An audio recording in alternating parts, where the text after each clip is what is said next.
Halo, perkenalkan kami mahasiswa dari jurusan Teknik Elektro, program studi D4, Teknik Informatika, Politeknik Negeri Manado. Namun sebelum itu, perkenalkan nama saya Injil Romantir dan Priscilla Lasut. Nah, pada video kali ini kami akan mempresentasikan atau menjelaskan materi tentang penerapan metode waterfall PT Grab Teknologi Indonesia. Nah, apa sih itu metode waterfall? Nah, metode waterfall ini adalah metode atau model pengembangan perangkat lunak yang mengikuti pendekatan linear dan terstruktur. Nah, dalam metode ini proses pengembangan dibagi menjadi beberapa fase yang harus diselesaikan secara berurutan. Setiap fasenya harus selesai sebelum melanjutkan ke fase yang berikutnya. Metode waterfall dalam pengembangan perangkat lunak terdiri dari analisis, desain, implementasi, testing, deployment, dan maintenance. Apa itu Grab? Grab adalah platform layanan on-demand yang berasal dari Asia Tenggara yang awalnya didirikan pada tahun 2012.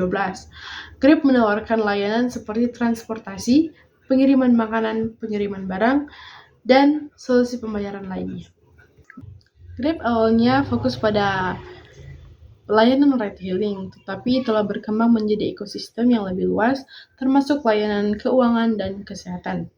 Tujuan Grab adalah mempermudah kehidupan sehari-hari pengguna melalui teknologi dan inovasi, serta memberikan solusi yang nyaman dan efisien untuk berbagai kebutuhan. Berikut adalah beberapa fitur utama dari Grab. Yang pertama yaitu Grab Bike, yang kedua Grab Car, yang ketiga Grab Food, dan yang keempat Grab Express. Tahap yang pertama harus dilakukan adalah planning atau perencanaan. Perencanaan di Grab ini melibatkan beberapa metode dan pendekatan untuk memastikan efisiensi operasional dan pengembangan layanan. Nah, berikut ini adalah beberapa metode yang umum digunakan. Yang pertama adalah analisis data. Grab memanfaatkan data besar untuk menganalisis pola permintaan dan perilaku pengguna. Ini membantu dalam merencanakan penempatan pengemudi dan penyesuaian harga. Selanjutnya adalah forecasting. Nah, menggunakan model prediktif untuk memproyeksikan permintaan di berbagai lokasi dan waktu. Ini memungkinkan Grab untuk mengatur sumber daya secara optimal. Selanjutnya adalah strategi pemasaran. Perencanaan kampanye pemasaran untuk menarik pengguna baru dan mempertahankan pengguna lama, termasuk promosi dan juga diskon. Selanjutnya adalah pengembangan produk. Merencanakan fitur baru berdasarkan umpan balik pengguna dan tren pasar. Ini termasuk pengembangan aplikasi dan penambahan layanan baru. Dan selanjutnya adalah analisis SWOT. Mengidentifikasi kekuatan, kelemahan, peluang, dan ancaman untuk merumuskan strategi yang akan dilanjutkan atau yang akan diterapkan selanjutnya. Nah, dengan adanya kombinasi metode ini, Grab dapat beradaptasi dengan cepat terhadap perubahan pasar dan juga kebutuhan pelanggan. Selanjutnya adalah analisis sistem. Nah, metode analisis ini dapat diterapkan pada Grab untuk memahami kebutuhan, meningkatkan layanan, dan mengoptimalkan operasional meliputi seperti yang pertama yaitu analisis SWOT. Mengidentifikasi keunggulan Grab seperti basis pengguna yang besar, inovasi layanan, dan teknologi yang canggih. Kemudian menganalisis kelemahan, memahami kelemahan seperti ketergantungan pada mitra pengemudi dan persaingan yang ketat. Kemudian mengambil peluang yang ada, menganalisis peluang pasar baru seperti ekspansi ke daerah yang kurang terlayani. Dan yang terakhir adalah mengidentifikasi ancaman dari pesaing dan perubahan regulasi. Kemudian melakukan analisis pasar, mengidentifikasi berbagai segmen pengguna seperti pengguna biasa, pengguna korporat, dan mitra bisnis. Dan juga melihat kebutuhan dan juga preferensi, seperti melakukan survei dan wawancara untuk memahami kebutuhan dan juga harapan pengguna terhadap layanan Grab. Selanjutnya adalah menganalisis data atau analisis data. Big data analisis itu mengumpulkan dan menganalisis data pengguna untuk memahami pola perilaku dan preferensi.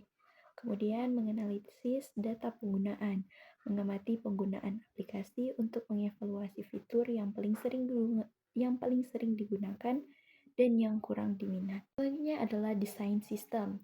Metode desain sistem yang dapat diterapkan pada Grab adalah untuk pengembangan dan perbaikan platform mencakup beberapa pendekatan. Nah, seperti yang beberapa ini. Yang pertama yaitu desain berbasis prototype, di mana prototype interaktif membuat prototype awal dari aplikasi untuk menguji fungsionalitas dan antarmuka pengguna. Selanjutnya adalah uji pengguna, di mana Grab mengumpulkan umpan balik dari pengguna tentang prototipe untuk melakukan perbaikan sebelum pengembangan penuh. Kemudian dilanjutkan dengan desain berorientasi objek. Yang pertama dilakukan adalah modelan objek. Grab mengidentifikasi objek mana yang penting dalam sistem, seperti pengguna, pengemudi, dan juga pesanan. Yang keempat yaitu metode testing. Dalam konteks aplikasi seperti Grab, pengujian atau testing merupakan langkah penting untuk memastikan bahwa aplikasi berjalan dengan baik dan mematuhi kebutuhan pengguna. Beberapa metode testing dapat diterapkan pada aplikasi Grab seperti berikut. Yang pertama yaitu unit testing. Tujuan dari unit testing yaitu menguji bagian-bagian kecil dari kode aplikasi secara individual. Yang kelima yaitu system development. Metode system development pada aplikasi seperti Grab melibatkan pendekatan yang sistematis untuk memastikan aplikasi ini dapat dikembangkan, ditingkatkan, dan dipelihara secara efisien, meningkatkan skalinya yang besar dan kompleksitasnya. Berikut ada beberapa metode development yang umum diterapkan pada pengembangan aplikasi seperti Grab. Salah satunya yaitu agile development, dan metode yang terakhir yaitu maintenance. Maintenance atau pemeliharaan pada aplikasi sebesar dan sekompleks Grab adalah proses yang sangat penting untuk memastikan kinerja aplikasi tetap optimal, aman, dan memenuhi kebutuhan pengguna yang terus berkembang. Pemeliharaan ini dilakukan untuk memperbaiki bug, meningkatkan fitur, memastikan keamanan, dan menjaga stabilitas aplikasi di berbagai platform. Kesimpulannya adalah, Grab ini adalah perusahaan teknologi terkemuka di Asia Tenggara yang menyediakan berbagai layanan berbasis platform seperti transportasi online, pengantaran makanan, logistik, layanan keuangan, dan juga lainnya. Metode yang digunakan Grab dalam operasional dan pengembangan bisnisnya dapat disimpulkan sebagai pendekatan yang berfokus pada fleksibilitas, inovasi teknologi, dan orientasi pada pelanggan. Secara keseluruhan, Grab adalah contoh sukses dari perusahaan teknologi yang telah berhasil merespon kebutuhan pasar di Asia Tenggara dan menciptakan dampak yang signifikan dalam kehidupan masyarakat melalui solusi digital yang beragam.